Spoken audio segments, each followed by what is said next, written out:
Brought to you by Refi. Refinance your defaulted private student loans today at yrefi.com/Ramsey. Okay, today's question comes from Sam in Arkansas. He says, when it comes to types of debt, are some worse than other types? For instance, are credit cards worse than a HELOC?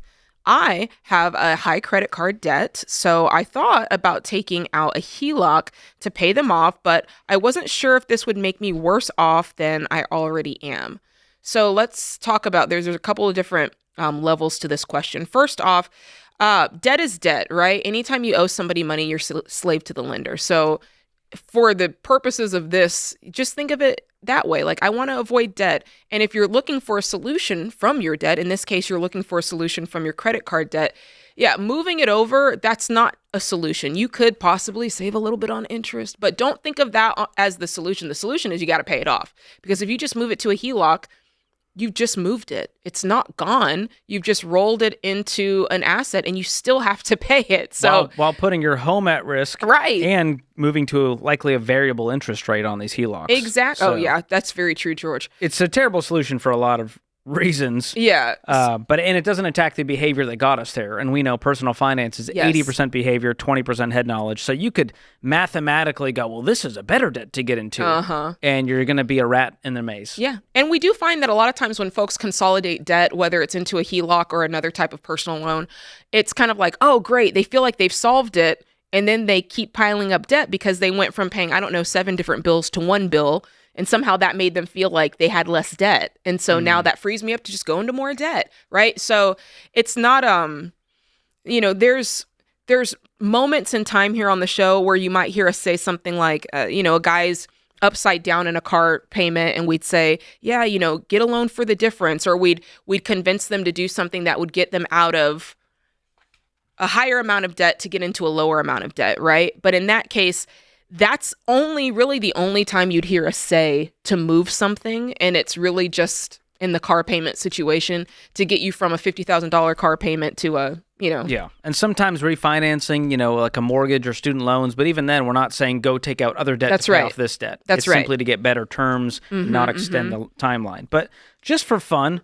Yes. He asked, are there some types of debt that are worse than others? Let's talk about that. Would you do a ranking for us, Jade, of what you think? This is just Jade's personal opinion. Jade's personal opinion. Okay, number one, if we have a spectrum here, I think the worst is payday loans. Would you agree? Yes, because in my head, you can go, well, highest interest rate, hardest to get rid of, and in my mind, I go most predatory. It's all of the above, and I feel. Payday loans, the effective interest rate can be like 300 or 400%. Yes, all of the above. Yeah, terrible. And it keeps people in a terrible cycle of debt, even if it's just a few $100. It's not the amount with payday loans that makes them the worst. It's the predatory nature and the insane fine print terms that people don't understand. Which is also very similar to like a buy now, pay later. I find that to be predatory. It just preys on low income, middle income. I can't have what I want. Find me a way to get what I want. Buy now, pay later is so terrible. It's like on the habit side of what you were saying, probably habit forming is the worst thing. I mean, it really does speak to the fact that you can buy now, pay later a steak is ridiculous. You can buy now, pay later anything. It's bad. So I'd say that. Probably after that, again, predatory, high interest rates. I'm going to go with credit cards. That'd be third on my list. And very too easy of access. I mean, these credit card companies will give anybody a giant line of credit to go, go max it out at $10,000 at 29% interest. See what we care. Ugh, and a lot of these, Jade, are there's secured debts and there's unsecured debts. And that's an important distinction. Unsecured debts, like credit cards, are not attached to an asset. That's right. A car loan is a secured debt because your car is attached to it. That's right. So if something went down, they could repo the car. There's something on the other end of it. But unsecured debt's going to have way higher interest rates. And so those, to me, are some of the worst ones out there. Well, that leads me to my fourth on my list. I'm going to go with the car payment. I think, it's an asset, but it's going down in value. So it stops being an asset the moment you buy it, basically, because the value starts to deplete. And then, I mean, George, I've said it, you've said it, Dave said it. The car payment is what keeps you average. It's what keeps you broke. It's what keeps you For the middle class, the car payment, I think, is one of the worst types of debt because it's been so normalized. Yeah. And most people have one their entire working career, their entire life. So you just swap one for another. And, at today's cost, you're just, it's $500 to $700 a month that you're never going to invest. And so it's just keeping you from building wealth. After that, I'd probably go to, it's a toss-up between maybe the 401k loan or the student loan, but I think I'm going to go student loan next, specifically Parent Plus loans.